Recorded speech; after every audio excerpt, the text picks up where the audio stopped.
dans la vie des hommes, ok, dans la vie d'Adam, non. Ce sont les attributs qui reviennent uniquement à Dieu. Je prends par exemple, Dieu est omniscient. Jésus-Christ a manifesté l'omniscience de Dieu sur la terre. En lisant Marc chapitre 2, lisez à la maison, le verset 6 à 12. Il connaissait Nathanaël avant qu'il l'ait rencontré. Jean chapitre 1er, 47 à 50. Il sait toutes choses. Jean chapitre 21, le verset 17. Toute sagesse et connaissance se sont cachées en lui. Colossiens chapitre 2, le verset 3. Donc cela veut dire que l'enfant qui est né à Bethléem avait des origines. Mais qu'est-ce que signifie le mot origine? L'origine signifie le commencement, le début. Donc ça veut dire que cet être-là qui est né à Bethléem a eu un commencement. Donc il y a eu un moment, mais il a eu des origines. On montre à quel moment remontent ses origines. Que ses origines ne remontent pas au jour de sa naissance, mais au temps le plus ancien, au jour de l'éternité. Maintenant, votre problème à vous, c'est que vous ne savez pas faire la distinction entre le commencement de ce qu'on appelle le temps, à quel moment est-ce que le temps a commencé, et à quel moment nous sommes dans l'éternité. Notons ensemble avec moi que d'abord, le temps c'est juste une brèche. Si vous ne l'avez jamais compris, le temps c'est une brèche, mais tout est éternel. Parce que d'éternité en éternité, Dieu est Jésus-Christ. Lui-même, il restait quoi? Rien. Le donateur n'existe même plus. Parce qu'il a pris tout pouvoir, tout. Il n'a pas dit, j'ai donné une grande partie du pouvoir. Non. Le donateur a dit tout. Il a pris tout pouvoir. Il a donné à Jésus-Christ. Lui-même le donateur. Voilà. Quand nous lisons Myriam n'avait rien à voir avec Yeshua. Myriam n'avait rien donné. Tout ce que Yeshua avait est venu du ciel. L'ovule, tout, créé depuis le ciel, on a seulement injecté dans les ventres de Myriam.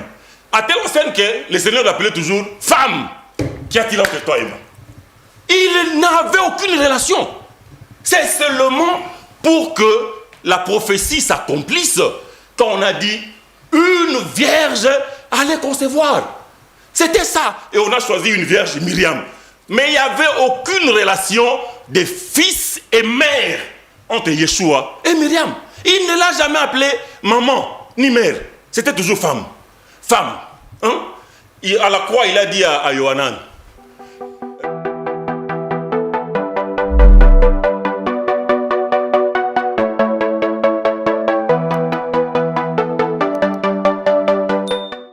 À vous tous qui aimez le débat religieux, le vrai débat religieux, produit par Roland Issou. Nos vidéos ont été piratées de gauche à droite. Mais voici le vrai débat religieux et le vrai producteur. Ne manquez pas, dans les 5 continents où vous vous retrouvez, Amérique, Asie, Europe, Océanie, Afrique, ne manquez pas, quand vous suivez débat religieux, abonnez-vous. Débat religieux.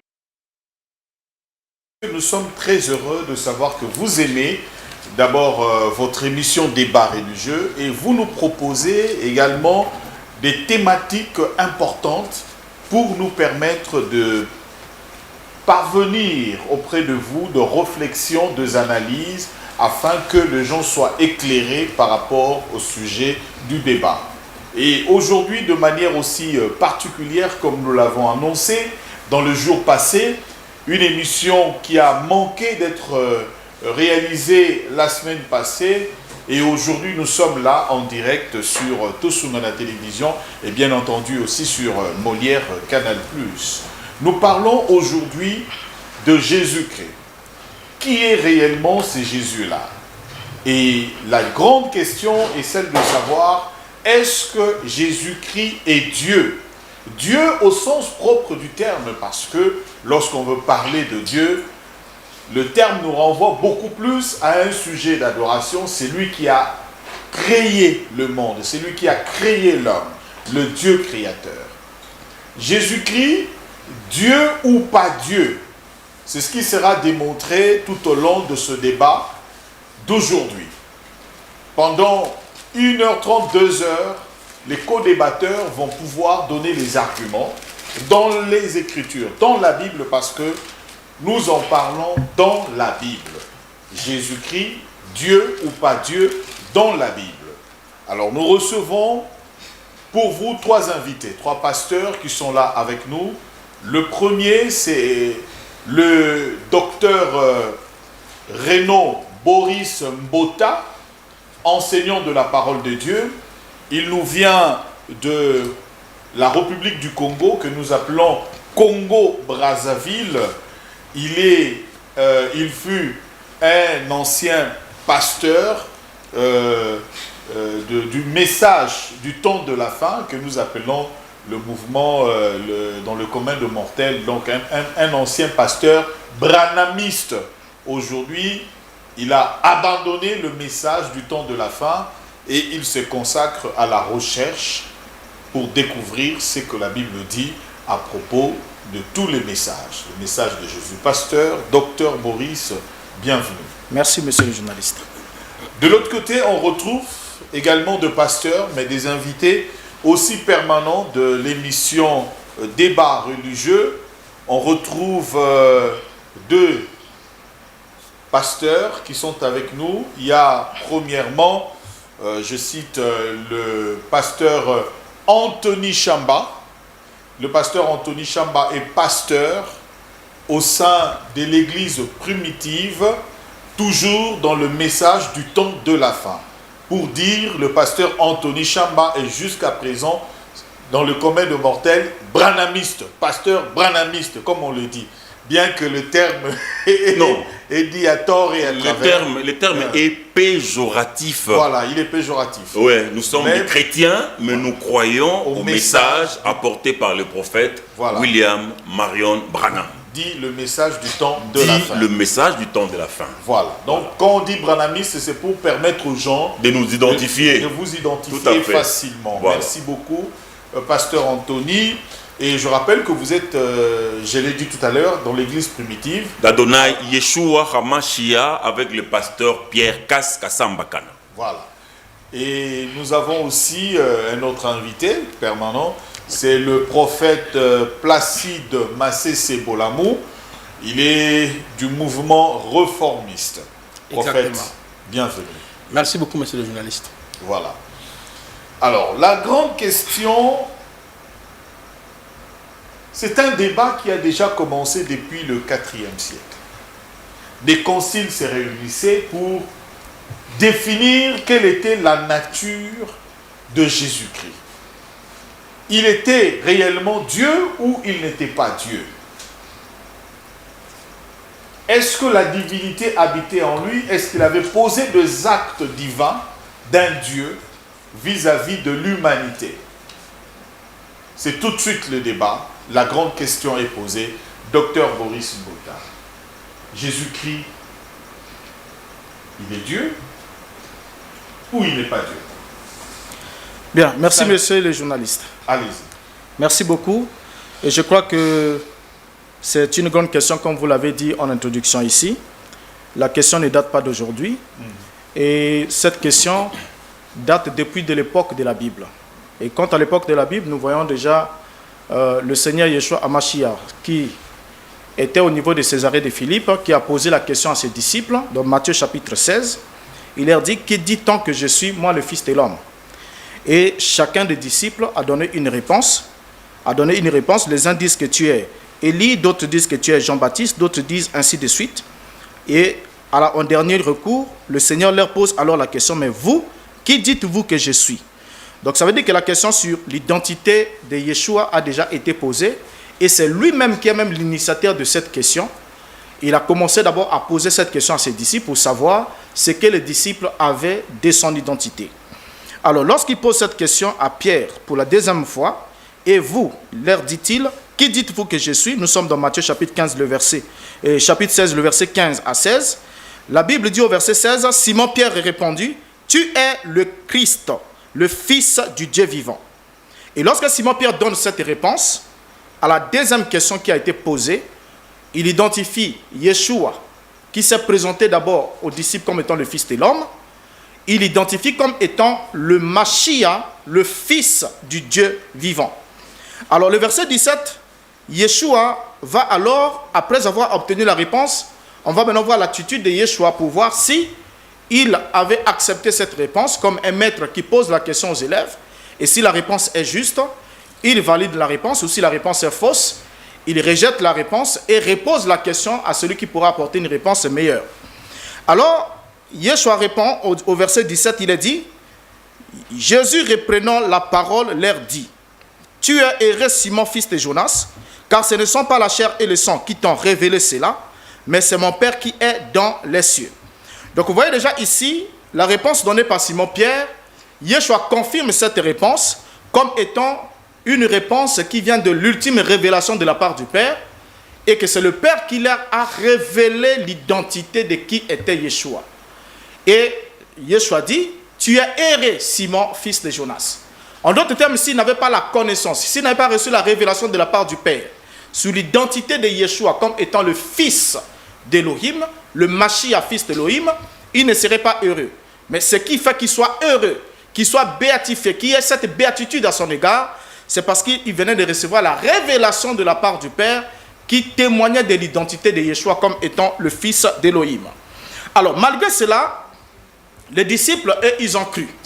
Les disciples l'ont cru et les disciples ont fait de cette déclaration le socle même de la confession de la foi messianique.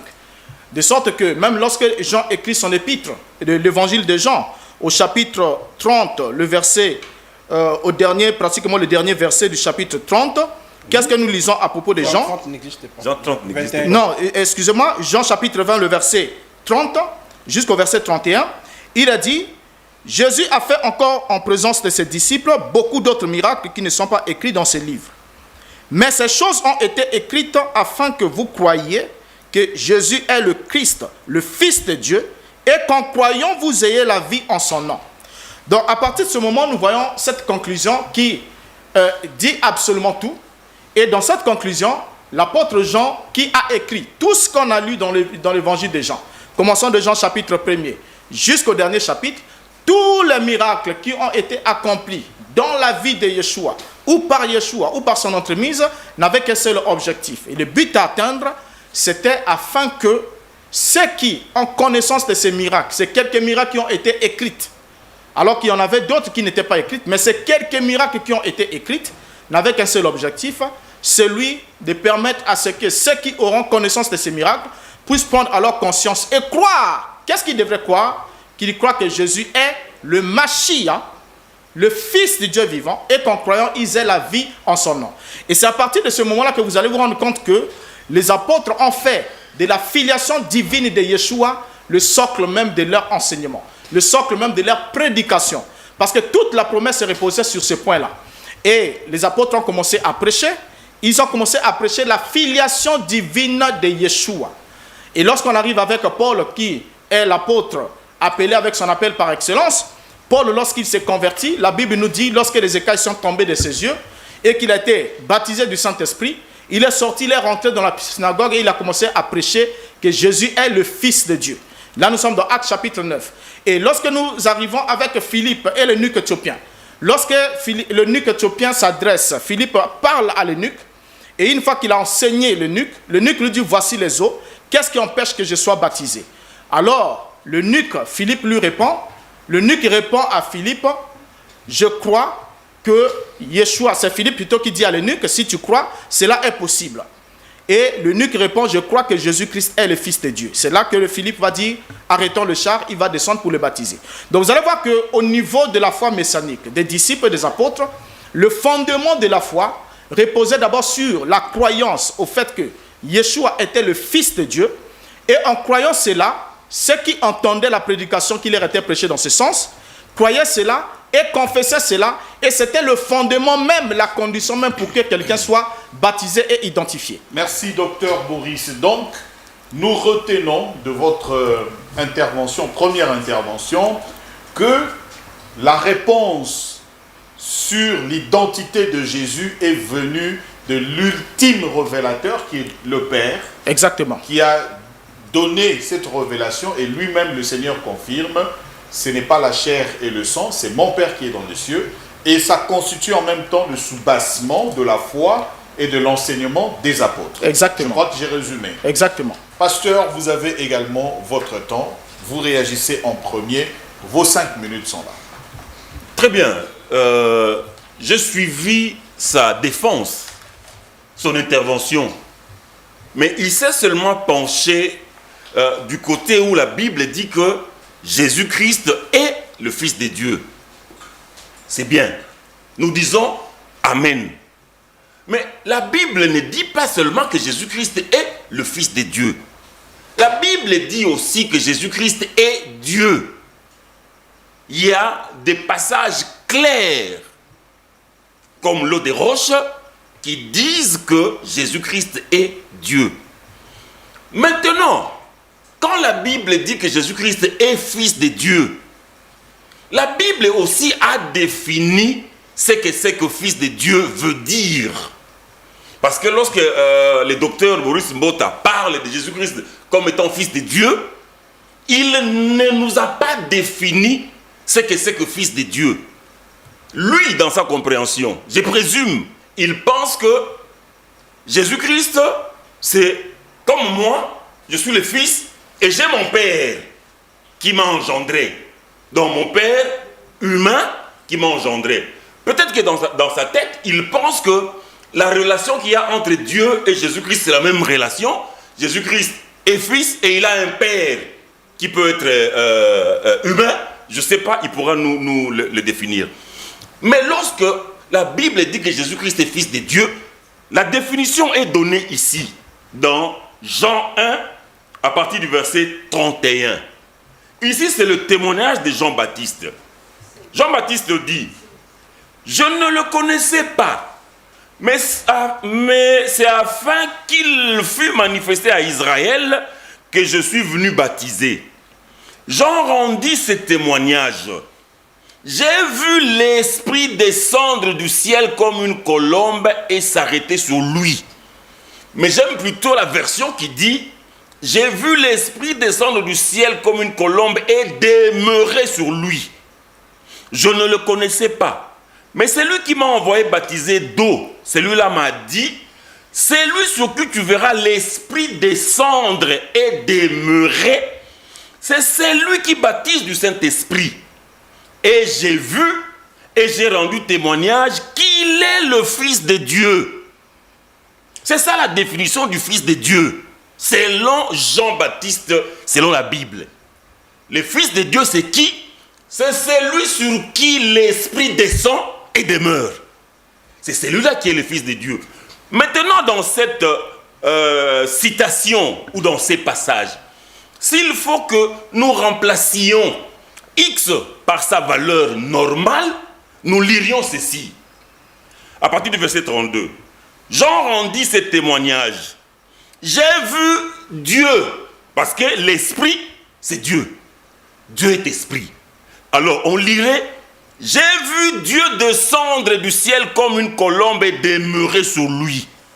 Je ne le connaissais pas. Mais celui qui m'a envoyé baptiser d'eau, celui-là m'a dit, celui sur qui tu verras Dieu descendre et demeurer, c'est celui qui baptise du Saint-Esprit. Et j'ai vu et j'ai rendu témoignage qu'il est le Fils de Dieu. Donc le Fils de Dieu veut dire tout simplement Dieu lui-même s'incarnant dans un homme. L'Esprit habitant dans un homme. Parce que Dieu est Esprit. Lorsque l'Esprit descend et demeure dans un homme, cet homme-là, exactement comme Colossiens le dit, comme Colossiens 1, à partir du verset 15 le dit. Il est l'image du Dieu invisible, le premier-né de toute la création. Car en lui ont été créées toutes les choses qui sont dans les cieux et sur la terre, les visibles et les invisibles. Trône, dignité, domination, autorité. Tout a été créé par lui. Vous avez dit ça ici. Qui est le créateur? La Bible répond. Tout a été créé par lui, Yeshua HaMashiach, Jésus-Christ, et pour lui. Il est avant toute chose, et toute chose subsiste en lui. Il est la tête du corps de l'Église. Il est le commencement, le premier-né d'entre les morts, afin d'être en tout le premier. Voilà maintenant, au verset 19. Car Dieu a voulu que toute plénitude habitât en lui. Vous voyez, car Dieu a voulu que toute plénitude habitant en lui. Nous retournons à l'écriture de Jean 1, que nous venons de lire à partir du verset 33. Je ne le connaissais pas, mais celui qui m'a envoyé baptiser, celui-là m'a dit, c'est lui sur qui tu verras l'Esprit descendre et demeurer. Donc c'est lui sur qui tu verras Dieu descendre et habiter. C'est celui-là qui baptise du Saint-Esprit. Et j'ai rendu témoignage qu'il est le Fils de Dieu. Merci, Pasteur Anthony, pour vos minutes. Donc je résume. Selon vous, Fils de Dieu est défini dans la terminologie du docteur Mbota, comme il a dit, Jésus est Fils de Dieu. Donc quand on parle de Fils de Dieu, ça veut dire on parle de Dieu lui-même. Habitant dans un homme. Habitant dans un homme. L'Esprit qui est descendu, demeurant dans un homme. Vous avez conclu avec le passage de Colossiens pour dire tout a été créé par lui et pour lui. Et Dieu a voulu que toute plénitude habita en lui. Merci, merci. Alors, prophète Placide. Merci beaucoup pour la parole. Baruch Ata Adonai Eloheinu melech haolam Yehoshua l'unique et le véritable Hachem. Elohim du vétérotestamentaire manifesté dans les néo-testamentaires. Eloah, Elai Shaddai, Yahvé, Anouki, Yahvé, Vehen, Mibaldai, Moshia. Cela veut dire qu'il soit loué le créateur de l'univers, Yehoshua Hamashiach, qui est le véritable Dieu. Alors, pour moi... non, on se connaît très bien. Alors, par rapport à la thématique, je voudrais dire, comme le docteur l'a exposé, il a évoqué Matthieu 16, le verset 15, 19, Jean 20, 30, 31, Actes chapitre 8, pour dire que Jésus-Christ est le Fils de Dieu selon la Bible. Non, lorsque nous lisons la Bible, le terme Fils de Dieu est appliqué sur ces 5 classes. Par exemple, Adam aussi est appelé Fils de Dieu. Vous voyez, nous sommes dans le livre de Luc chapitre 3, le verset 38, Fils d'Enoch, fils de Seth, fils d'Adam, fils de Dieu. Par exemple aussi, les anges sont appelés Fils de Dieu. Nous sommes dans le livre de Job 38, le verset 7, alors que les étoiles du matin éclataient en chant dans les Grèces et que tous les fils de Dieu poussaient des cris de joie. Israël aussi était appelé Fils de Dieu. Nous sommes dans Téhilim, psaume 29, le verset 1. Psaume de David, Fils de Dieu. Le terme Fils de Dieu aussi est appliqué, n'est-ce pas, à Yehoshua Hamashiach. Il faut comprendre la notion de la terminologie biblique lorsqu'on parle du Fils. La notion du Fils n'est pas seulement liée à l'expression Fils de Dieu. Nous avons plusieurs expressions. Fils de l'homme, fils d'Adam, fils d'Abraham. Vous voyez ça? Et quand on parle de l'expression Fils de Dieu, cela nous renvoie d'abord à l'humanité de Christ, à la manifestation de Christ, comme le pasteur Anthony Chamba vient de le dire. Mais il y a d'autres ajouts dans ces termes Fils de Dieu. Celui qu'on appelle Fils de Dieu ou celui qui est né de Marie, en réalité, il est Dieu manifesté en chair. Je peux lire quelques passages. Nous prenons par exemple Hébreux chapitre 1er, on nous dit ceci. Hébreux chapitre 1er, le verset 1er, après avoir autrefois à plusieurs reprises et de plusieurs manières parlé à nos pères par les prophètes, Dieu dans ces derniers temps nous a parlé par les fils. Vous voyez, le Fils de Dieu. Maintenant, on explique le Fils de Dieu. Celui qui est né de Marie, il est comment? Qu'il est établi héritier de toutes choses par lesquelles il a aussi créé le monde. Et qui étant le reflet de sa gloire et l'empreinte de sa personne, et soutenant toutes choses par sa parole puissante, a fait la purification des péchés, s'est assis à la droite de la majesté divine de le lieu céleste. C'est pour cela, dans Colossiens chapitre 1er, depuis le verset 15 nous dit, il est l'image de Elohim invisible. Donc lorsqu'on parle de Jésus-Christ étant le Fils de Dieu, dans la terminologie biblique, cela veut dire Dieu a pris la forme humaine. Donc celui qui est né de Marie là, en réalité était Dieu. 1 Timothée chapitre 3, le verset 16 nous dit, le mystère de la piété est grand, Dieu a été manifesté en chair. C'est pour cela nous les croyants, nous croyons qu'il est Fils de Dieu, il est Fils d'Abraham, il est le Fils de l'homme. Alors toutes ces expressions-là ont une signification. Mais moi je préférais beaucoup plus, quand nous allons avancer, on va voir maintenant comment Dieu se révèle dans le texte biblique. Parce que quand on lit l'Ancien Testament, ne proclame pas la doctrine de deux dieux, de trois dieux, d'un seul Dieu. Shema Israël Adonai Elohenu Adonai Ehad. Amen. Yehoshua lui-même, quand il est venu, il a proclamé aussi la doctrine de l'unicité absolue. Donc, il dira dans Marc chapitre 12, le verset 29 à 30, il a réitéré Deutéronome chapitre 6, le verset 4. Écoute Israël, votre Dieu est un. Donc, pour moi, lorsqu'on parle de l'expression Fils de Dieu, on voit par contre la notion de la théophanie, la notion de la manifestation, Dieu qui entre dans la création, bien sûr, il est humain, mais en même temps, il reste dans ses attributs. On verra ça quand nous allons développer. Jésus, à deux fois, il agissait comme homme, il agissait aussi comme Dieu par les actes qui confirment que c'est lui, Elohim du Vétérotestamentaire. Merci. Le premier tour est passé. Docteur Boris, ils ont rencontré votre préoccupation parce que vous l'avez démontré ici qu'il est fils de Dieu.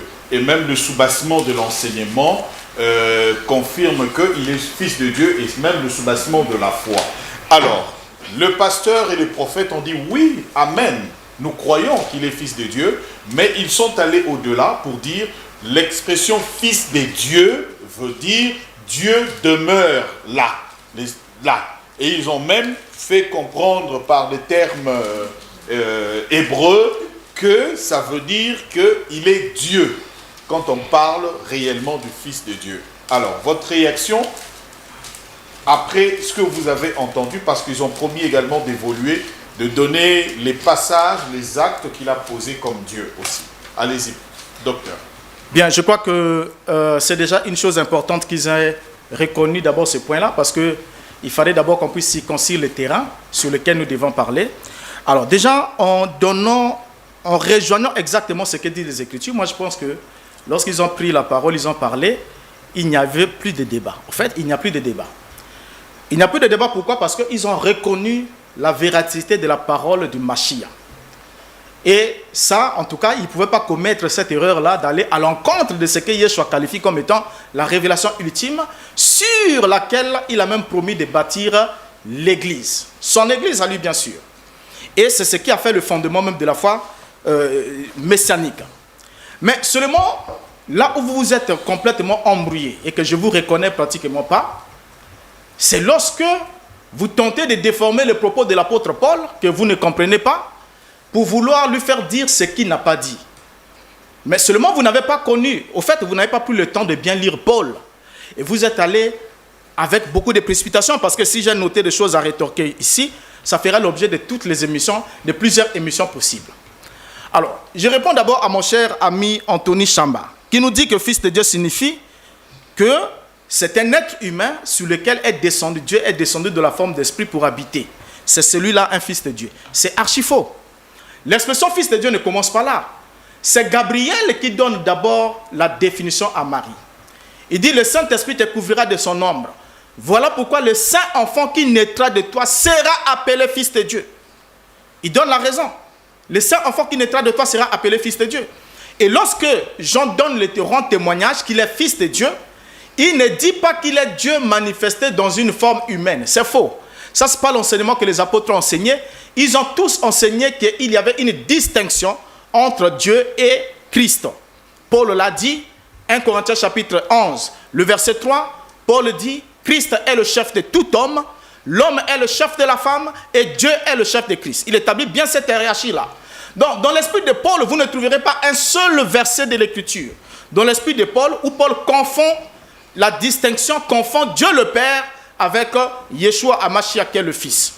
Alors, lorsqu'on parle du Fils ici, la notion Yeshua est le Fils d'Elohim, ce n'est pas de façon ontologique. Comme si Elohim est allé avec une femme pour l'enceinter pour que celle-ci puisse apporter un enfant. Mais il est Fils de Dieu parce que, premièrement, il doit son existence par un acte direct de la création de Dieu, comme Adam qui était Fils de Dieu, parce qu'il venait de la production d'un acte direct de la création de Dieu. Et Yeshua aussi bénéficie, il doit son existence à l'acte créatrice de Dieu, créateur de Dieu, dans le sein d'une femme. Ça, c'est la première des choses. Et la deuxième des choses, il est Fils de Dieu par excellence dans cette position de fonction, par sa résurrection d'entre les morts. C'est lorsque Elohim le ressuscite qu'il accomplit le psaume 2e qui dit « Tu es mon fils, je t'ai engendré aujourd'hui ». C'est ce que les apôtres ont enseigné. Et pour eux, il y a une distinction entre le Père et le Fils. Donc, lorsque j'écoute mon cher ami Placide ici, qui nous dit que Fils de Dieu signifie Dieu manifesté en chair, et en nous prenant 1 Timothée chapitre 3, le verset 16, et je regrette même parce que vous êtes de grands étudiants de la Bible, je ne pense pas que vous pouvez tomber dans ce genre d'erreur. Parce que dans le texte de Timothée ici, 1 Timothée chapitre 3, le verset 16, c'est un texte qui a été récemment trafiqué. Parce que dans le texte original, il n'est pas dit Dieu a été manifesté en chair. Il a été dit c'est lui qui a été manifesté en chair. Et le texte continue. Mais c'est plus tard que l'Église de Rome, dans le souci de soutenir la Trinité, il fallait placer Yeshua, donner la divinité aussi au Fils. Ils vont alors tripoter avec certains versets. Quand vous prenez certaines versions, et même le texte grec, il n'y a pas théos dans 1 Timothée chapitre 3, le verset 16. Ça n'existe pas. Si vous l'avez, si vous le produisez. Maintenant, dans d'autres textes qui sont restés véridiques, avant que les versions King James puissent tripoter avec ces versets, disent bien celui qui a été manifesté en chair, vu des anges, prêché dans le monde, élevé dans la gloire. Lorsqu'il a dit élevé dans la gloire, le verbe est dans la forme passive. Cela veut dire qu'il a été élevé par quelqu'un d'autre. Voilà pourquoi dans Philippiens, il a dit Dieu l'a souverainement élevé. Il ne s'est pas élevé lui-même, c'est quelqu'un de plus grand que lui, de plus puissant que lui, qui lui a donné une position qu'il n'avait pas auparavant. Alors, donc, ça, vous devez d'abord notifier ce point-là. Maintenant, ici, j'aimerais qu'on prenne les actes. Lorsqu'on parle même, tout a été créé par lui et pour lui. Je suis même étonné que vous pensiez que ces versets disent, Paul est en train de dire que Yeshua est le créateur. C'est faux. Lorsqu'il a bien dit, tout a été créé par lui et pour lui. Nous sommes là dans la voie passive. Le sujet subit l'action. C'est quelqu'un d'autre qui crée par l'entremise d'eux. Lisez, pourtant il vous a aidé, il vous a lu Hébreux chapitre 1er, le verset 1er qui dit, de plusieurs reprises à plusieurs manières, Dieu a parlé à nos pères par les prophètes. Et dans ces derniers jours, il nous a parlé par le Fils, par lequel il a aussi créé le monde. Donc par, introduit un complément d'agent. Donc introduit le moyen par lequel Dieu a agi. Donc lorsqu'il a dit que tout a été créé par lui et pour lui, cela ne veut pas dire que c'est lui qui est le créateur, mais il est l'instrument que Dieu a utilisé pour créer selon ce qu'enseigne Paul ici. Maintenant, j'aimerais ici qu'on prenne quelques actes du Mashiach pour voir ce que les apôtres, eux, ils avaient fait comme lecture de ce que vous, aujourd'hui, vous ne semblez pas comprendre. Lorsque nous prenons d'abord la parole de Christ lui-même, nous devons d'abord comprendre que c'est Dieu qui a tout fait dans la vie de Yeshua. Donc, l'existence de Yeshua, il la doit à Dieu.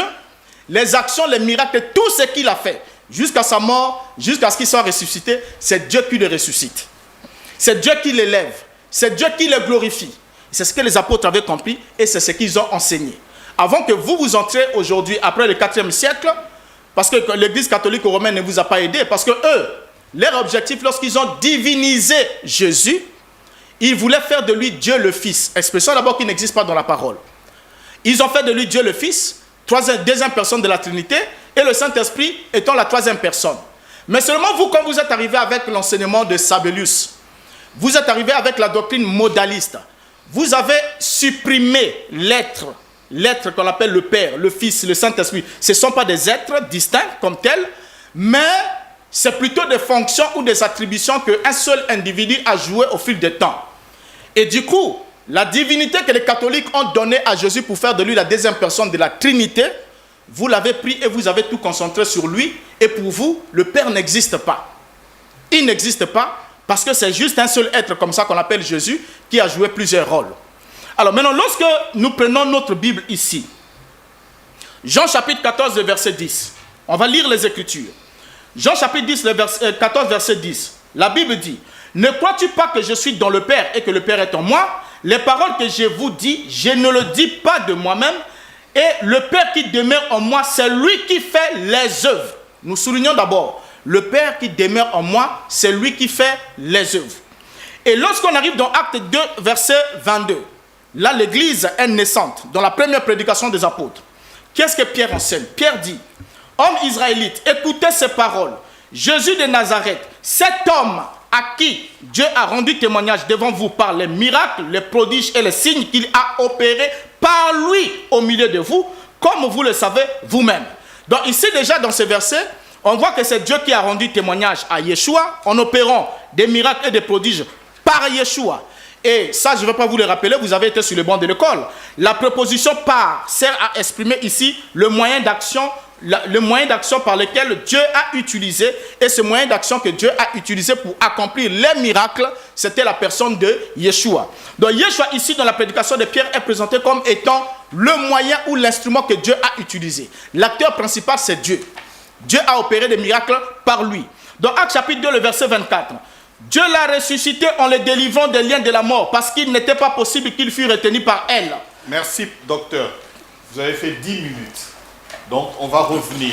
Ce que nous devons retenir de l'intervention du docteur Mbota, c'est que, premièrement, Jésus-Christ a subi l'acte de la création. C'est-à-dire qu'il a été créé. Vous retenez. Deuxièmement, tout ce dont vous avez donné comme passage n'ont été que pour les actes, n'ont été que de moyens. Donc, d'où l'adverbe par, la préposition, qui exprime un moyen par lequel on a pu arriver à faire quelque chose. Donc, Jésus-Christ était un moyen pour créer le monde, créer tout ce qui existe. Exactement. Ce sont vos propos. Exactement. Bien rapportés. C'est ça. Ok. Pasteur Anthony, vos temps. Bon, je constatais dans sa deuxième prise de parole que le docteur Renaud Boris Mbota s'est révélé comme un grand contradicteur des Saintes Écritures, comme un grand réfuteur de la vérité. Donc tout ce que moi j'ai dit, lisons dans la Bible, lui l'a rejeté. Par exemple, quand je dis que Jean le Baptiste a rendu témoignage que c'est lui qui l'a envoyé baptiser a dit, c'est lui sur qui tu verras l'Esprit descendre et demeurer. Mais l'Esprit, c'est qui? L'Esprit, c'est Dieu. Lorsque Dieu descend et demeure dans quelqu'un, Jean le Baptiste a dit, j'ai rendu témoignage que celui-là est le Fils de Dieu. Donc, disons que cet homme-là est Dieu. Vous réfutez. Vous dites non, il n'est pas Dieu. Mais maintenant, vous êtes en contradiction avec Jean-Baptiste. Parce que Jean-Baptiste l'a présenté comme étant Dieu. Oui, Jean-Baptiste a dit, c'est lui sur qui tu verras l'Esprit descendre et demeurer. Or, l'Esprit c'est qui? L'Esprit c'est Elohim. L'Esprit c'est le Père. L'Esprit c'est le Créateur. L'Esprit c'est Dieu. C'est lui sur qui tu verras l'Esprit descendre et habiter. C'est celui-là qui est le Fils de Dieu. Donc, la définition du Fils de Dieu est claire. Donc, Fils de Dieu, si on vous demandait à vous, docteur Boris Mbota, de définir ce que c'est le Fils de Dieu, mais la définition, elle est là. Vous direz, le Fils de Dieu, c'est celui sur qui l'Esprit descend et habite. C'est celui-là qui est le Fils de Dieu. Mais c'est celui-là qui est Dieu. Bon, voilà. Maintenant, vous dites encore, vous ne trouverez aucun passage dans la Bible où Paul confond le Père et le Fils. Donc, là où Paul dit que Jésus-Christ est Dieu. Mais l'écriture est là. Romains 9. Pour ne pas aller loin avec vous. Romains 9. À partir du premier verset. J'ai dit la vérité en Christ. Je ne mens point. Ma conscience m'en rend témoignage par le Saint-Esprit. J'éprouve une grande tristesse et j'ai dans le cœur un chagrin continuel. Car je voudrais moi-même être un anathème et séparé de Christ pour mes frères, mes parents selon la chair, qui sont israélites et à qui appartiennent l'adoption et la gloire et les alliances et la loi et les cultes et les promesses et les patriarches et de qui est issu selon la chair le Christ qui est au-dessus de toutes choses, Dieu béni éternellement. Ici, Paul dit que le Christ est Dieu béni éternellement. Donc, déjà vous avez un passage ici où Paul parle et qui vous dit que Jésus-Christ est bel et bien Dieu.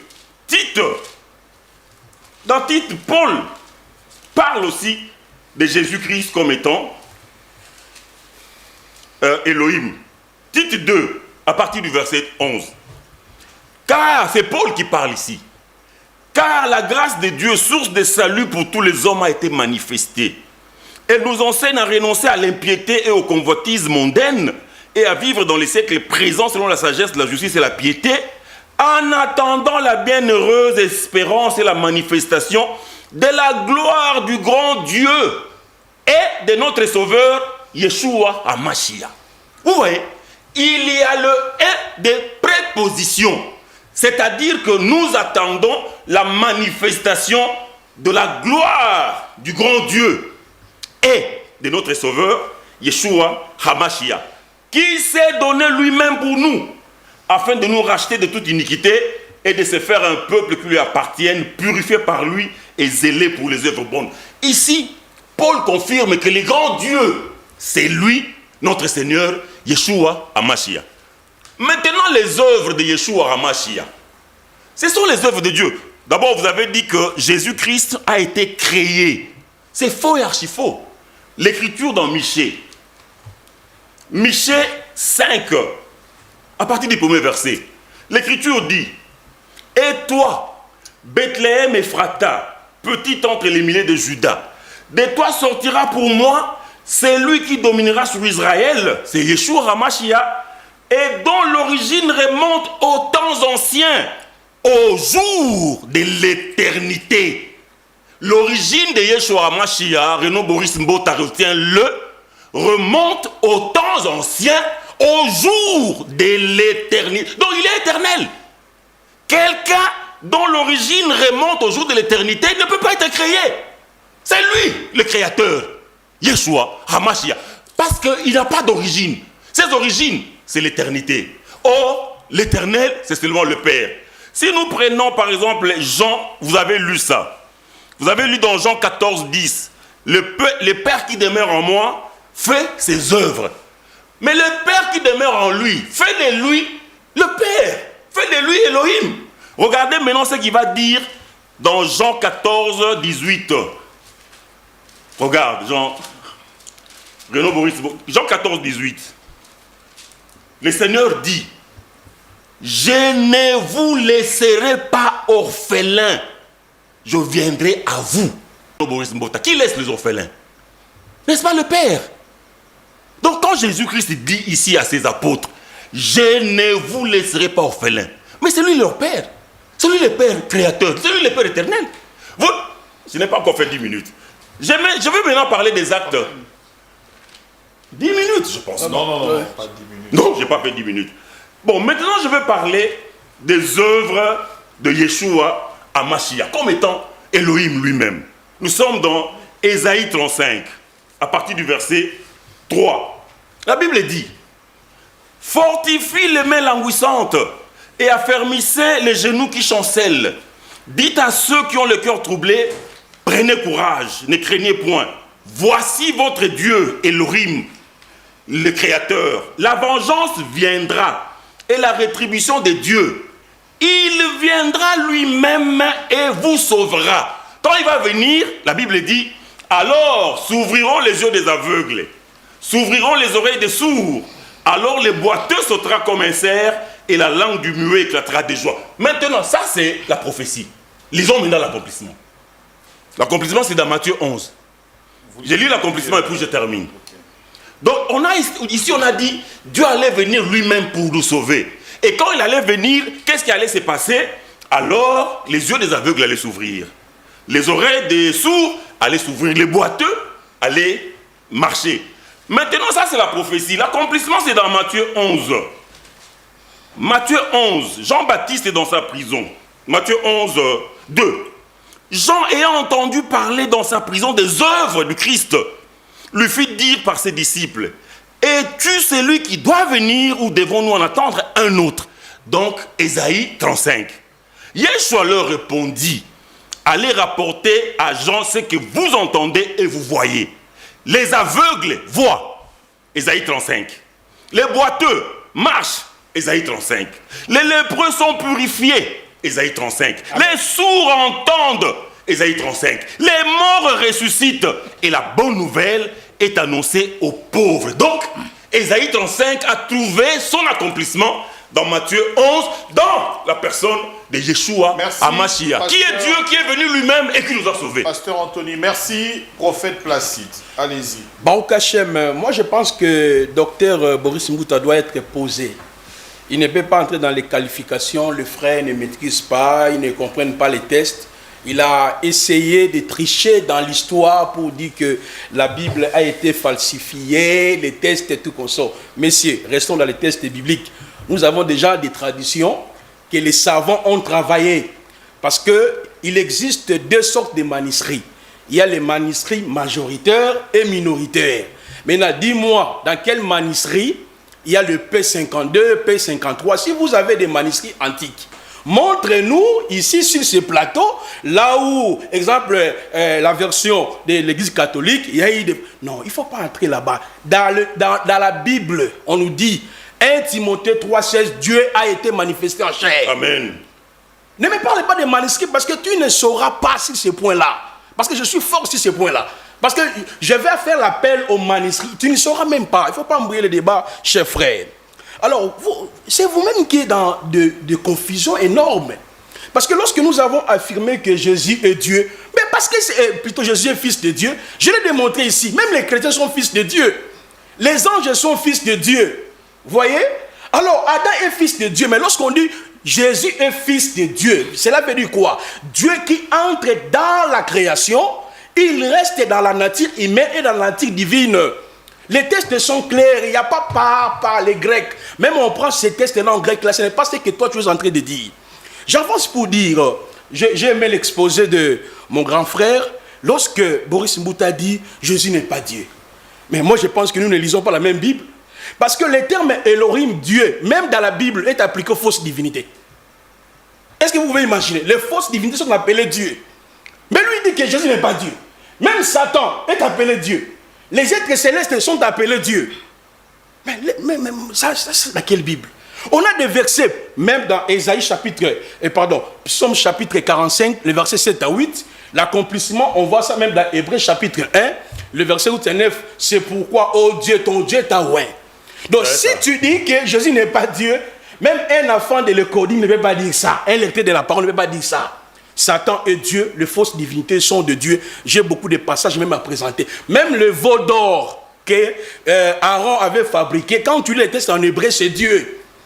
Mais nous, lorsque nous disons que Jésus-Christ est Dieu, ce n'est pas par le terme Dieu. Nous sommes dans la chaîne de la révélation de Elohim du Vétérotestamentaire. Parce que Dieu s'est révélé dans l'Ancien Testament par ses attributs. Dieu s'est révélé dans l'Ancien Testament par ses noms, par ses titres, par sa nature. Et lorsque vous prenez les étapes par lesquelles que Dieu s'est révélé, on voit exactement l'accomplissement en Jésus-Christ. C'est pour ça que nous disons qu'il est Dieu de l'Ancien Testament. Amen. Parce que Dieu s'est révélé dans le récit prophétique. Il y a un exemple que le grand frère vient de donner ici. Mais je peux ajouter beaucoup d'exemples où Dieu dit qu'il sera vendu au 30 cycles. Mais lui c'est un esprit. On va le vendre comment? Où Dieu dit qu'il sera percé. Oui. On va le percer comment? On a tant de récits prophétiques à examiner que nous allons aller doucement. Mais je reviens sur un autre point. Il a dit, il y a une distinction entre le Père et le Fils. Bon, je ne sais pas s'il voulait parler de quoi. Il dit, après il a dit ensuite, le Fils n'est pas le Père. Mais ça sont des théories, des témoins de Jéhovah, les théories qui n'ont rien à voir avec les textes bibliques. Je vous donne un exemple. Nous sommes dans le livre de Jean chapitre 16, le verset 7. Yoshua dit qu'ils enverront le consolateur. Lui dit, c'est lui qui va envoyer le consolateur. Mais dans Jean chapitre 14, le verset 26, il dit que c'est le Père qui enverra le consolateur. Lorsqu'on parle même du terme Père, est-ce que cela veut dire un vieux avec les barbes comme moi, il est assis quelque part? Non! Malachie 2, 10 nous dit, le Père veut dire le créateur de toutes choses. Maintenant, dans la Bible, il y a combien de créateurs? Il y a un seul créateur. Je l'ai démontré ici dans Hébreux chapitre 1, le verset 1 à 3, Colossiens chapitre 1er, le verset 15, 16, 17, 18, on nous dit, les choses visibles, invisibles, ont été créées par son moyen, par lui, ont été créées. Mais qui est cet homme-là? Il est la manifestation de Dieu en chair. Donc, je peux même avancer pour attester que Jésus-Christ est lui-même le Père. Jean chapitre 6, le verset 44. Le Père seul peut attirer les hommes vers Elohim. Jean 6, le verset 44. Mais dans Jean chapitre 12, le verset 32, cependant, Yeshua dit qu'il attirait tous les hommes. C'est en ce moment-là, nous disons que c'est lui, Elohim, du testamentaire, à travers ses actes qu'il est en train de manifester. Parce que Dieu est tellement transcendant, Dieu est grand. Mais Dieu, il s'est révélé en nous progressivement à travers les textes bibliques. Je peux avancer. Dans l'écriture de Jean, chapitre 16, le verset 23, c'est le Père qui répond aux prières. Jean chapitre 16, le verset 23. Mais M. Rolla, lisons Jean chapitre 14, verset 14, qui répond à la prière. Tout ce que vous demandez, je le ferai. Il est le Père veut dire il est le Créateur. Il n'y a pas deux créateurs, il n'y a pas trois créateurs. Ce sont des théories des adventistes, des témoins de Jéhovah. En fait, on a déjà traité ces théories depuis longtemps. Il n'y a rien de nouveau ici. Alors, on avance, monsieur le journaliste. Un autre élément ici. Lorsque nous prenons Éphésiens 5, le verset 26, on nous dit que c'est Jésus-Christ qui nous sanctifie, ou qui nous a sanctifiés. Mais lisez Jude, Jude n'a pas de chapitre. On nous dit que c'est le Père qui nous a sanctifiés. Vous voyez? Donc, on voit les actes du Père dans le Fils. Donc, lorsqu'on parle du Père, on voit sa nature invisible, les créateurs. Quand on parle du Fils, on voit sa nature humaine. Visible. Amen. Visible. C'est pour cela que Colossiens nous dit, il est Elohim visible. Amen. Parce que si lui, il doit rester sur l'expression Fils de Dieu. Maintenant, Fils de l'homme, il va expliquer ça comment? Parce que même dans l'expression Fils de l'homme, on va voir que dans l'Ancien Testament, c'est Dieu seul qui a le pouvoir de pardonner les péchés. Personne n'avait ce pouvoir de pardonner les péchés. Mais Jésus, qui est un fils de l'homme, il a dit à ces paralytiques, tes péchés te sont pardonnés. Marc chapitre 2, même les érudits juifs étaient estomaqués. Comment cet homme-là peut dire, il peut pardonner les péchés? Si ce n'est que Dieu. C'est ça. Vous voyez? Donc, on a plusieurs actes que nous pouvons démontrer à la lumière de ces débats. Moi, je veux que les débats soient entrés, classiques. Nous puissions présenter les arguments. Donc, quand on dit que la Bible a été falsifiée, démontrez-nous quand et comment. Les manuscrits ont été altérés par qui et comment. Présentez-nous maintenant les manuscrits authentiques où on a repris ce que vous avez dit. Mais c'est seulement juste un discours. Ça, c'est pour berner les gens, pour que les gens entrent dans votre logique. Parce qu'un chrétien qui est enraciné dans la parole, il sait que Jésus est fils de Dieu. Il est le fils de l'homme. Il est Dieu manifesté en chair. Il est le Dieu créateur. Et son existence ne commence pas par Marie. Imaginez dans Jean chapitre 3, le verset 13. Qu'est-ce qu'il a dit? Il dit, personne n'est monté au ciel, parce que le ciel ou le ciel, c'est le trône de Dieu. Matthieu 5, le verset 34. Il dit, si ce n'est celui qui est descendu du ciel, le Fils de l'homme sur la terre. Son existence n'a pas commencé d'abord à Yerushalayim. Dans Mission, on nous dit, ses origines remontent jusqu'au temps ancien. Depuis le jour de l'éternité. Merci. Merci beaucoup. On va évoluer, docteur. Ils vous ont donné de réponses par rapport à vos préoccupations. Ils ont dit que, selon vous, comme vous avez dit, Jésus a été créé. Ils ont démontré que ses origines remontent de l'éternité. Il n'a pas été créé. Quand on parle de Fils de Dieu, ils l'ont exprimé. Et il est allé même plus loin dans les actes de pardonner le péché et certains éléments qu'ils ont cités. Votre réaction, docteur Boris Mbota? Bien, je crois que nous sommes en train d'assister juste, comme je l'ai dit au début, je l'ai dit qu'il fallait circoncire les débats parce que là, quand on jette les choses pêle-mêle, au fait, on fait des déclarations au sujet des écritures bibliques, mais les choses qu'on déclare, c'est exactement ce que disent les textes dont ils sont en train de citer. Alors, donc c'est vraiment ce que j'appellerais une pagaille spirituelle ou intellectuelle qui ne peut pas vraiment édifier comme telle. Déjà, lorsque j'essaie de commencer avec mon cher ami Anthony, lorsqu'il nous commence, il nous dit, Romains chapitre 9, le verset 5, Paul est en train de dire que Jésus-Christ est Dieu. Donc, vous êtes en train de vouloir nous présenter un Paul qui est contradictoire.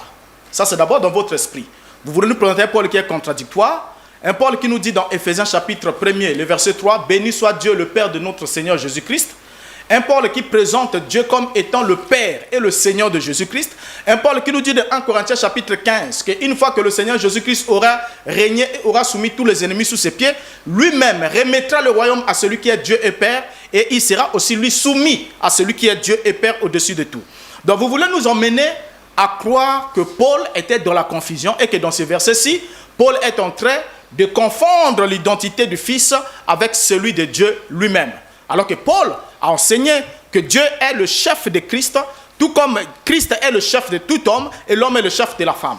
Maintenant, le verset que vous avez lu, quand je vous dis que vous devez prendre le temps de lire, vous dites, oh voilà, il a dit, la Bible est falsifiée. Déjà ici, mon cher ami Placide, je n'ai pas affirmé ici que la Bible a été falsifiée. Mais j'ai dit, il y a des versets qui ont été retouchés. Et si vous voulez qu'on revienne au prochain débat, nous prenons les versets qui ont été en quelque sorte falsifiés, nous emmenons les textes authentiques grecs et nous emmenons à partir de quel moment il y a eu telle expression et quelles sont les discussions, les débats qui ont été faits par des érudits avant que vous et moi nous tenions ici. Donc si vous ne prenez pas le temps de chercher et de lire pour apprendre, ça c'est votre problème. Donc n'attribuez pas ça, cette faiblesse-là à tout le monde. Déjà ici, lorsque vous prenez Romains 9:5, je lis ici la traduction Oltamar, traduite en 1874. Écoutez ce que le verset dit. Il dit, à qui appartiennent les patriarches et desquels est ici le Messie, du moins dans la chair, que celui qui gouverne toutes choses, Dieu en soit béni éternellement. Amen. Vous voyez ici? Donc quand vous lisez cette lecture avec la lecture récente de Louis II qui est venu en 1910 ici, vous vous rendez compte qu'il y a un problème. Le problème c'est lequel? C'est que là, dans cette version que vous avez lue ici, il y a eu un tripatouillage. Maintenant, si vous voulez qu'on revienne, on reviendra. Je vous ai lu ici la version qui était antérieure à celle que vous venez de lire ici. Donc vous comprenez que si, à l'époque où cette version était l'unique version dans le monde, tous ceux qui sont morts, les chrétiens qui sont morts avec cette foi, cette conviction de la lecture que je viens de faire ici. Donc selon vous, ils sont tous perdus parce que la vraie version, il fallait lire celle-ci. Alors qu'en introduction du livre de Romains, Paul dit bien que Jésus-Christ a été déclaré Fils de Dieu par la puissance de l'Esprit au travers de sa résurrection par donc les morts. Romains chapitre 1er, le verset 3. Donc quand vous allez lire le chapitre 5 là-bas, vous voulez nous dire que Paul était en contradiction avec ce qu'il a dit au premier chapitre. Alors que dans l'introduction de chaque épître, Paul présente toujours Dieu distinct de Christ. Alors, donc je voudrais faire une intervention pour que vous cerniez également leurs pensées, parce que lorsqu'ils ont défini le terme Fils de Dieu, ils ont parlé en termes de Dieu également. Hein. Oui, ils ont dit que c'était vraiment Dieu manifesté et ils ont donné quelques explications. Non, c'est faux. Je voulais que vous... Oui, je viens dans ce... Je les rejoins sur ce point-là. Réflexion. Sur cette réflexion-là, Dieu, le Fils de Dieu, le Fils de Dieu est distinct de Dieu qui est son Père. Parce que quand on dit Fils, c'est celui qui est issu d'eux. Donc le Fils, c'est toujours quelque chose qui a eu une existence, qui a eu le début d'une existence. Maintenant, quand déjà mon cher ami ici nous dit, il nous lit Michée chapitre 5, le verset 1er, celui dont les origines remontent au temps les plus anciens, au jour de l'éternité. Mais pourtant, c'est en français, c'est même lui qui a lu ce verset. Il a bien dit les origines. Donc cela veut dire que l'enfant qui est né à Bethléem avait des origines. Mais qu'est-ce que signifie le mot origine? L'origine signifie le commencement, le début. Donc ça veut dire que cet être-là qui est né à Bethléem a eu un commencement. Donc il y a eu un moment, mais il a eu des origines. On montre à quel moment remontaient ses origines. Que ses origines ne remontent pas au jour de sa naissance, mais au temps le plus ancien, au jour de l'éternité. Maintenant, votre problème à vous, c'est que vous ne savez pas faire la distinction entre le commencement de ce qu'on appelle le temps, à quel moment est-ce que le temps a commencé, et à quel moment nous sommes dans l'éternité. Notons ensemble avec moi que d'abord, le temps c'est juste une brèche. Si vous ne l'avez jamais compris, le temps c'est une brèche, mais tout est éternel. Parce que d'éternité en éternité, Dieu est Dieu. Lorsque la Bible nous dit que c'est celui qui, dont les origines remontent au temps le plus ancien. Le mot origine est là, ouvrez votre dictionnaire, vous êtes un enseignant, vous êtes quelqu'un qui a appris un intellectuel. Vous savez que l'origine c'est le commencement, ça veut dire que cet être avait une origine. Donc si cet être avait une origine, ça veut dire qu'il y a eu un moment où cet être n'existait pas et il y a eu un moment où il est venu à l'existence. Parce qu'il y a les origines. Et c'est un mot français, il est très facile à comprendre. Donc lorsque nous continuons ici, Je vous entends lire Ésaïe chapitre 35 pour dire, voilà, la vengeance vient, ainsi de suite. Mais lorsque Yeshua est arrivé, Yeshua n'est pas venu apporter une vengeance. Lorsqu'on parle de la vengeance, on parle d'autre chose. Lisez la parabole de vigneron homicide dans Matthieu chapitre 21, où Yeshua parle du fait qu'on a tué tous les serviteurs et on tue le fils. Et ensuite il dit, quand le maître de la vigne viendra, qui est le père, que fera-t-il? Il fera périr misérablement les misérables. Alors, dans le verset que vous venez de lire ici, vous parlez de la vengeance, alors que Yeshua, quand il est venu, il n'est pas venu venger qui que ce soit, mais il est venu apporter l'année de grâce. Lisez Ésaïe chapitre 61. Alors ça, vous devez vous instruire là-dessus. Maintenant, pour revenir sur les actes, pour qu'on reste sur les Écritures, afin que vous ne vous embrouillez pas à aller à gauche, à droite, comme mon cher ami Placide a su dire, non, Yeshua dit, j'ai le pouvoir de pardonner le péché. Mais quand il dit j'ai le pouvoir de pardonner le péché, et vous dites que non, c'est Dieu seul qui a ce pouvoir-là, alors comme Yeshua pardonne le péché, donc il est Dieu. Donc on fait des conclusions hâtives, des conclusions erronées qui n'ont pas de base scripturelle. Mais allez lire Yeshua. Il dit tout pouvoir m'a été donné. Et la Bible précise que le pouvoir a été... La Bible dit que lorsque Yeshua a accompli le miracle, Israël, le peuple s'est réjoui. Ils ont béni Dieu, ils ont glorifié Dieu, qui donne de tels pouvoirs aux hommes. Et Yeshua, à la fin de la conclusion de sa mission, il dit tout pouvoir m'a été donné dans le ciel et sur la terre. Maintenant, lisez le verbe donner, cela veut dire quoi? Lorsque quelqu'un dit tout pouvoir m'a été donné, ça veut dire que le pouvoir appartenait d'abord à quelqu'un d'autre qui lui a concédé. Il dit allez faire de toutes les nations les disciples, ainsi de suite. Donc lorsqu'il dit tout pouvoir m'a été donné, le pouvoir de pardonner les péchés, il dit afin que vous sachiez que le Fils de l'homme a sur la terre le pouvoir de pardonner les péchés, prends ton lit, lève-toi et marche. Mais ce pouvoir lui a été donné. Mais qui est le donateur de ce tout pouvoir? Qui en est le donateur? Maintenant, pour aller ensemble avec vous, toujours au niveau des actes, lorsque nous voyons la conversion de Corneille dans la Bible, lorsque nous voyons la conversion de Corneille dans la Bible, Actes chapitre 10, le verset 38, nous dit quoi? Qu'est-ce qui a converti Corneille? Il a dit, vous savez comment Dieu a oint du Saint-Esprit et de force Jésus de Nazareth, qui allait de lieu en lieu faisant du bien et guérissant tous ceux qui étaient sous l'empire du diable, car Dieu était avec lui. Et c'est cette prédication-là. Et dans le verset 42, il dit, et Jésus nous a ordonné de prêcher au peuple et d'attester que c'est lui qui a été établi par Dieu, juge des vivants et des morts. Donc déjà ici, tous les actes de Christ peuvent se résumer en une phrase dont le sujet est Dieu et qui proclame son action. Donc c'est Dieu qui fait de Jésus Seigneur et Christ, Actes chapitre 2, le verset 36. Toute la maison d'Israël sache donc avec certitude que Dieu a fait Seigneur et Christ, ce Jésus que vous avez crucifié. Donc ça veut dire qu'à un certain moment, il n'était pas, avant que Dieu fasse de lui ce qu'il est. Alors, c'est Dieu qui fait de lui Seigneur et Christ, c'est Dieu qui glorifie Jésus de Nazareth, c'est Dieu qui lui donne un nom qui est au-dessus de tout nom, un nom qui sauve, c'est Dieu qui l'exalte, c'est Dieu qui le désigne comme étant le sauveur ou comme étant le juge des vivants et des morts. Donc au centre de tout, c'est Dieu qui fait l'action. Donc dans cette action, Jésus est l'objet direct. Retenez cela que Jésus est l'objet direct. Et c'est Dieu qui fait de Jésus Seigneur et Christ, c'est Dieu qui glorifie Jésus, c'est Dieu qui ressuscite Jésus, c'est Dieu qui élève Jésus, c'est Dieu qui l'établit à sa droite, c'est Dieu qui lui soumet toutes choses. Paul dit, lorsqu'il dit que toute chose lui a été soumise, il est évident que celui qui lui a soumis toutes choses est accepté. Mais Christ n'est pas venu comme ça, il est monté au-dessus de toutes choses. Toute chose lui a été soumise. C'est la voie passive. Ça veut dire qu'il y a un sujet qui fait l'action. Mais qui lui a soumis toutes choses? Et la Bible dit que lorsque le Fils aurait fini de régner, il remettra le royaume à celui qui est Dieu et Père, parce que celui qui lui a soumis toutes choses est accepté. Christ est au-dessus de tout. Il est Seigneur, mais il n'est pas au-dessus de Dieu, ni à l'égalité avec Dieu. Puis à la fin de son règne, il remet le royaume à Dieu. C'est ce que Paul a enseigné. Donc ça, c'est ce que vous devez retenir. Donc si Jésus a fait ce qu'il a fait, et s'il a fait comme il a fait, c'est parce qu'il était le Fils de Dieu.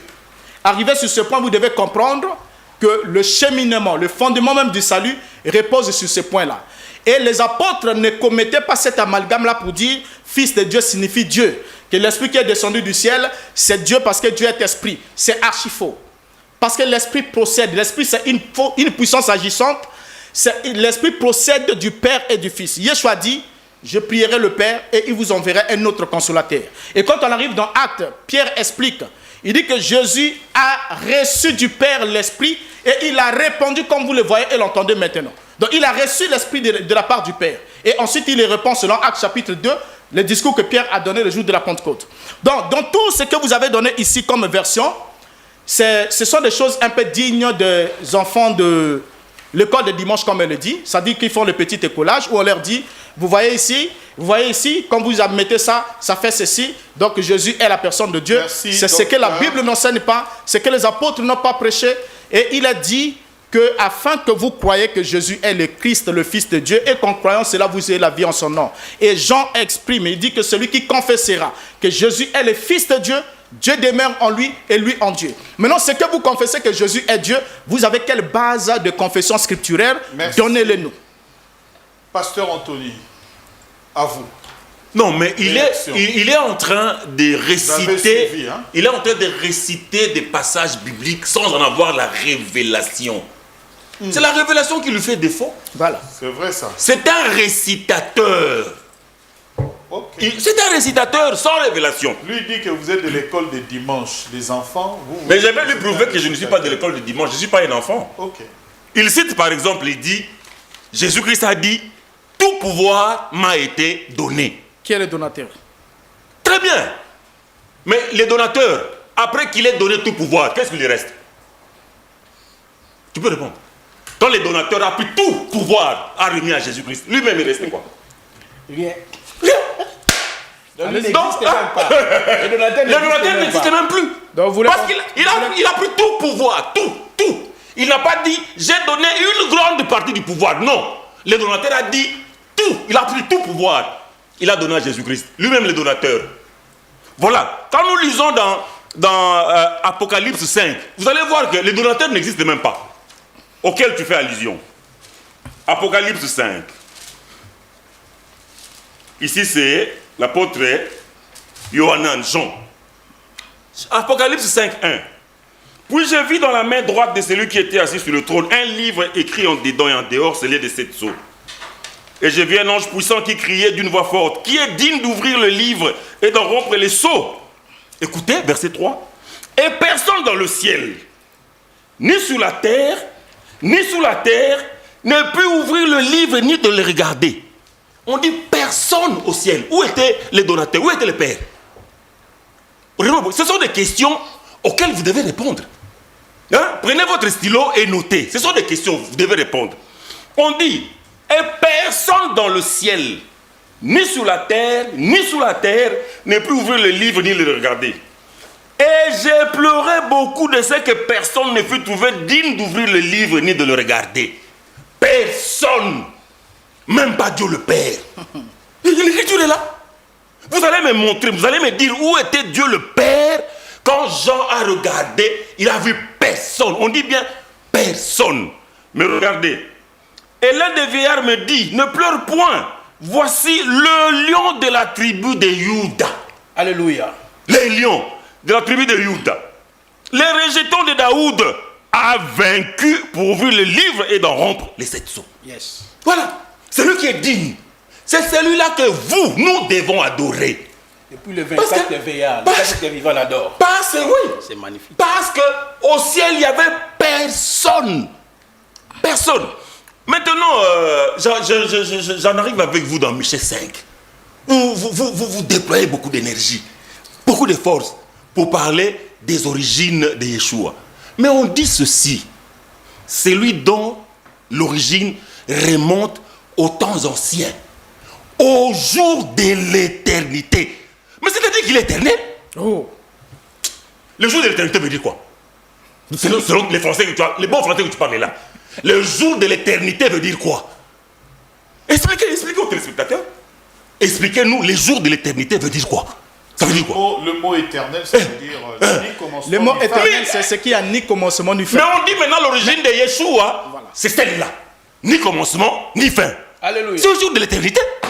C'est écrit dans votre Bible. Mais vous voulez discuter sur les évidences. On dit dont les origines remontent aux temps anciens. Maintenant on dit pour te bloquer. Pour te bloquer toi. On dit au jour de l'éternité. Il est éternel. Ses origines remontent à l'éternité. Donc, quelque chose qui est éternel, est-ce qu'on peut créer? On peut le créer. Yeshua. l'écriture dit, que je lise pour Le docteur avoir... a dit, il a été créé, il est venu le ventre de Marie. Qui ça? C'est ça, docteur, n'est-ce pas? Oui, il a dit ça. Non. Mais pourquoi Yeshua n'appelait pas Myriam maman ou mère? Pourquoi? Est-ce qu'il peut répondre? Pourquoi Yeshua n'appelait pas Myriam maman ou mère? Myriam n'avait rien à voir avec Yeshua. Myriam n'avait rien donné. Tout ce que Yeshua avait est venu du ciel. L'ovule, tout, créé depuis le ciel, on a seulement injecté dans les ventres de Myriam. À telle enseigne que le Seigneur l'appelait toujours femme. Qu'y a-t-il entre toi et moi? Il n'avait aucune relation. C'est seulement pour que la prophétie s'accomplisse quand on a dit une vierge allait concevoir. C'était ça. Et on a choisi une vierge, Myriam. Mais il n'y avait aucune relation de fils et mère entre Yeshua et Myriam. Il ne l'a jamais appelée maman ni mère. C'était toujours femme. Femme. Hein? À la croix, il a dit à Yohanan, Jean, voici ta mère. Mère, voilà ton fils. Il n'avait jamais appelé Myriam maman. Et puis, la question qu'il faut lui poser, est-ce que lui sait pourquoi les Juifs ont tué le Seigneur, Yeshua? Il sait la raison, le mobile de la condamnation de Yeshua. Jean 10. Les Juifs lui ont dit ça ici, clairement. Pourquoi nous te lapidons? Pourquoi nous te tuons? Jean 10, 32. Yeshua leur dit, je vous ai fait voir plusieurs bonnes œuvres venant de mon Père, pour laquelle me lapidez-vous? Les Juifs lui répondirent, ce n'est point pour une bonne œuvre que nous te lapidons, mais pour un blasphème. Et parce que toi, qui es un homme, tu t'es fait Elohim. Bon, pour les Juifs, Renaud Boris Mbota, retenez ceci. Pour les Juifs, quand Jésus-Christ leur disait, je suis le Fils de Dieu, les Juifs comprenaient, il leur disait qu'il était Dieu, le Créateur. Voilà la raison qui a poussé les Juifs à les tuer. Nous qui t'avons vu naître, nous avons vu ici comment tu aidais Yosef à fabriquer les meubles. Maintenant là tu as 30 ans, tu commences à nous dire que tu es Ben Elohim. Pour les Juifs, hein, lui il avait donné le passage. Deutéronome 6, 4. Shema Israël, Yahweh Eloheinu, Yahweh Echad. Écoute Israël, le Seigneur notre Dieu, le Seigneur est un. Maintenant, on voit un jeune homme à 30 ans qui commence à leur dire, là-bas en Israël, moi je suis Ben Elohim. Je suis le fils de ce Dieu-là que vous connaissez. Celui qui est un là. Moi je suis son fils. Pour un juif, mais vous dites que vous êtes Dieu, vous êtes Elohim. C'est un blasphème. Voilà pourquoi ils l'ont tué. Pourquoi ils l'ont tué? Parce qu'ils ont été aveuglés. Ils ont été aveuglés. Il va donner des passages. Le même juif, quand il va aller chez eux, ils vont lui dire, ah, mais qui t'ont percé? Où est-ce que tu as eu ces marques-là? Il va leur dire, je les ai reçues dans la maison de ceux qui m'aiment. Apocalypse 1, je vais chuter dans 1 Jean 5, 20. Apocalypse 1, verset 7. Ah, mais ce sujet est magnifique, hein? Amen. Lui, c'est un récitateur, sans révélation. Voici, verset 7. Voici, il vient avec les nuées, et tout œil les verra, même ceux qui l'ont percé. Et toutes les tribus de la terre se lamenteront à cause de lui. Oui, amen. Je suis l'alpha et l'oméga. Il a dit, ce sont les attributs de Dieu. Je suis le commencement. On ne peut pas avoir deux commencements et des derniers. Je suis l'alpha et l'oméga. Dit le Seigneur Dieu, c'est lui qui est, et qui était, et qui vient. Le Tout-Puissant. Or, qui vient? Qui vient? Nous attendons la venue de qui? Du Dieu le Père? Est-ce que nous attendons la venue du Dieu le Père ou la venue de Jésus-Christ? Donc, c'est lui qui vient là. C'est Yeshua HaMashiach. C'est lui qui est le Dieu Tout-Puissant. Maintenant, j'allais terminer dans 1 Jean 5, 20 pour lui clouer le bec définitivement. 1 Jean 5, 20. Je vais lire dans la version du Semeur. Parce que là-bas, c'est très très bien rendu. 1 Jean 5, 20. Je peux déjà d'emblée vous le dire comme ça. Paraphraser, on connaît le verset. Paraphraser. Nous savons que le Fils de Dieu est venu. Oui. et qui nous a donné de l'intelligence pour connaître le véritable Dieu. Oui. Et nous sommes dans le véritable. En son Fils, j'y suis. Je vais lire. C'est lui le véritable Dieu. Non, c'est Fils. Ici, c'est bien dit. Mais nous savons aussi que le Fils de Dieu est venu et qu'il nous a donné l'intelligence pour que nous connaissions le Dieu véritable. Ainsi, nous appartenons au Dieu véritable par notre union à son Fils Jésus-Christ.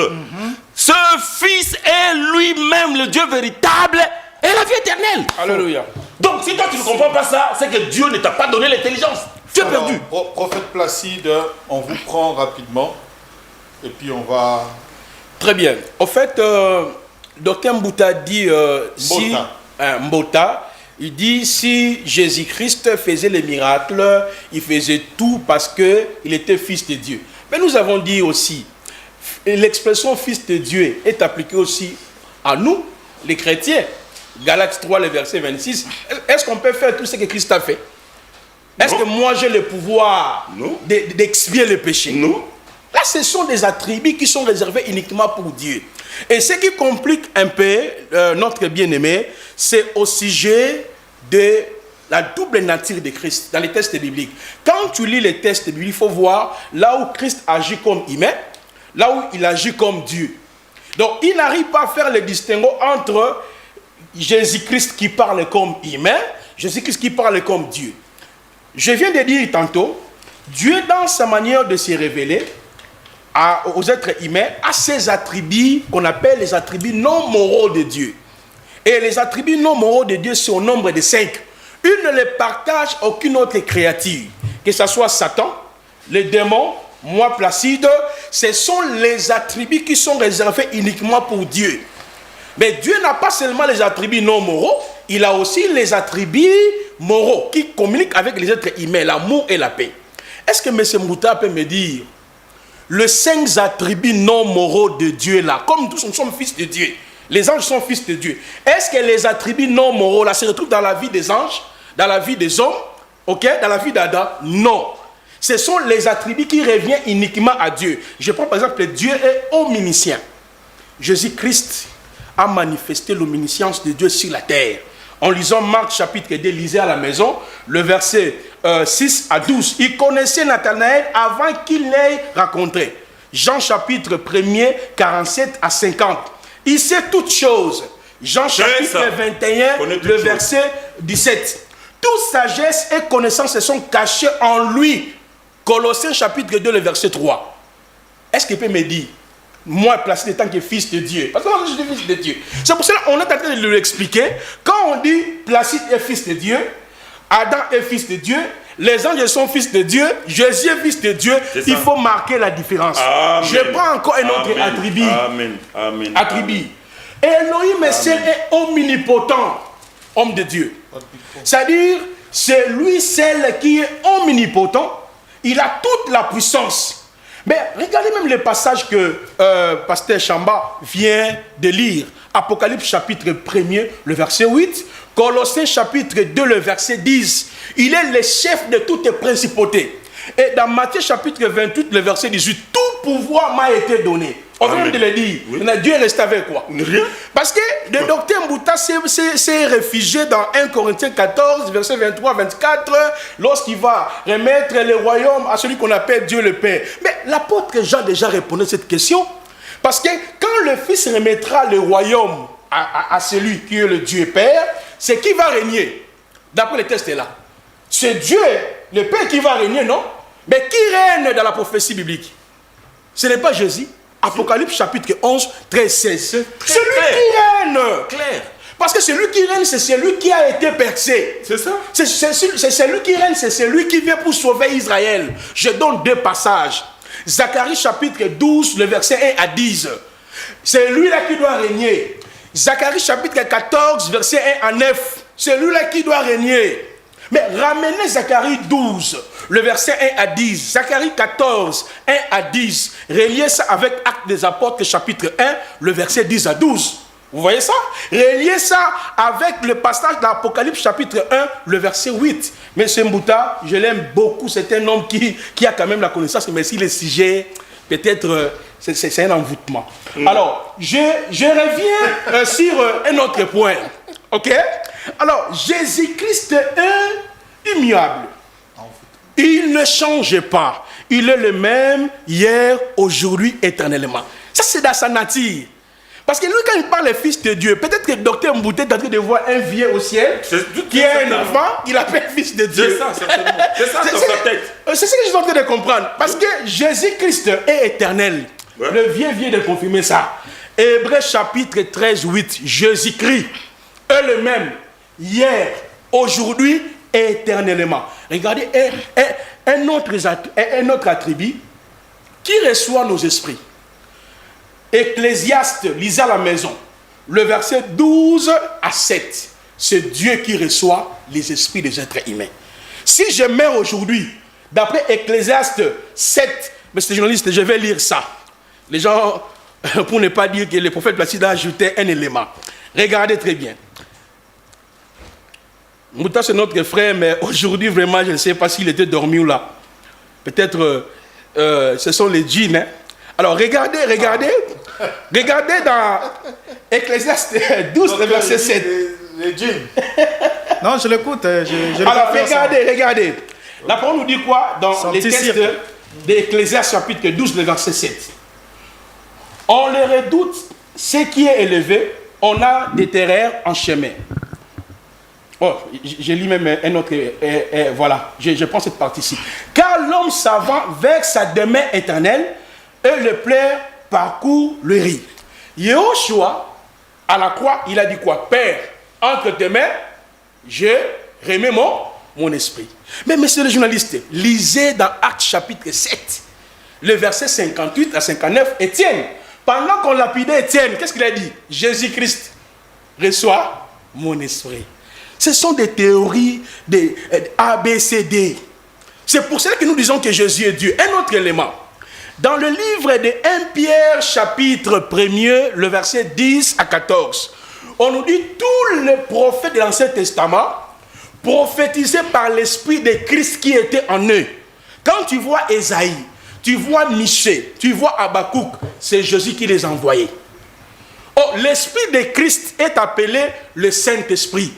2 Pierre chapitre 1, le verset 18 à 20. On nous dit aucune prophétie n'a jamais été donnée par la volonté d'un homme. C'est poussé par le Saint-Esprit. Mais est-ce qu'on peut dissocier le Père et le Saint-Esprit? Parce que Dieu est esprit, lui-même l'a dit ici. Maintenant, si le Père est esprit, mais le Fils est qui? Le Fils est la manifestation du Père. C'est lui le Père manifesté en chair. Moi, je préférerais que demain, Dr Mbouta puisse réécrire la Bible, qui vient avec sa version ici, où il doit tout changer. Mais comme nous avons déjà des manuscrits qui témoignent que Jésus est Dieu, Merci. Demain nous allons évoluer pour entrer dans les détails. Merci beaucoup. C'est la fin de la première partie. Je sais que le docteur veut repliquer, mais c'était le dernier tour de table. Vous reviendrez demain pour commencer cette étape-là, pour répliquer. Mais on vous donne, parce que vous étiez seul, on vous donne 1 minute pour conclure pour aujourd'hui. Comme ça, on revient demain, on commence avec vous. Bien, il y a tellement à dire, comme vous l'avez dit, hein, il y a tellement à dire parce que il faudra que demain je revienne sur ces points-là, ces points qu'ils ont lancés pêle-mêle. Voilà pourquoi je vous ai dit au début qu'il fallait que le débat soit si concis. Parce que lorsqu'on prend un verset ici, on le lâche à moitié, parce que chacun des versets qu'ils ont étalés là demandera vraiment une leçon magistrale pour leur permettre de saisir. Alors donc déjà ici, ce que j'aimerais dire ici à nos téléspectateurs, c'est de comprendre que la foi authentique reposait sur la confession de la filiation divine. Et pour les apôtres, Dieu est distinct de Yeshua, son fils. Et lorsque nous reviendrons demain, nous vous montrerons à partir de quand remonte la confession de Jésus est Dieu et la falsification de certains versets dont ils ont fait mauvaise lecture. Même certains versets qu'il a lus là, en s'exclamant comme 1 Jean 5, 20, parce que c'est la plus définition, parce qu'il ne peut pas faire un débat sur la divinité s'il ne lit pas ce verset-là. Voilà. Donc cela voudrait dire que on va le lui enseigner demain, il apprendra davantage et je crois qu'ils comprendront.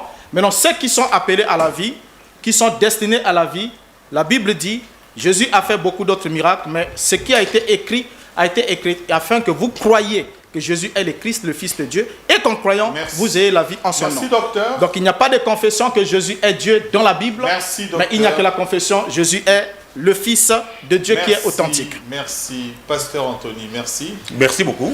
Prophète Placide, merci. C'est moi qui vous remercie. Docteur, merci beaucoup. Je vous remercie. Plamélie Tondo, merci également. Marilla, merci. Espérance Isso, merci. Ma petite sœur qui a participé également à ce numéro. Merci à vous, Bouba Luntadila, merci, merci. Et Teddy Moukoko aussi, là-bas, à la réalisation, à la régie finale. Merci à tous ceux qui nous suivent de l'Angola. J'ai perdu également le nom. Merci à vous tous qui aimez Débat religieux. Vous pouvez maintenant suivre Débat religieux, vous abonner à notre page YouTube Débat religieux RDC. Débat religieux RDC. Vous pouvez aussi suivre nos extraits de 10 minutes de cette émission à partir de notre TikTok, @Roland Isso. Roland Isso. Vous allez suivre également les extraits de ces numéros. Merci et on nous retrouve tout à l'heure à 22 h pour la diffusion, une fois de plus, de ce numéro de Débat religieux. Et au même 22 h, on nous retrouve à Molière, Canal+. Au revoir. Merci. Merci.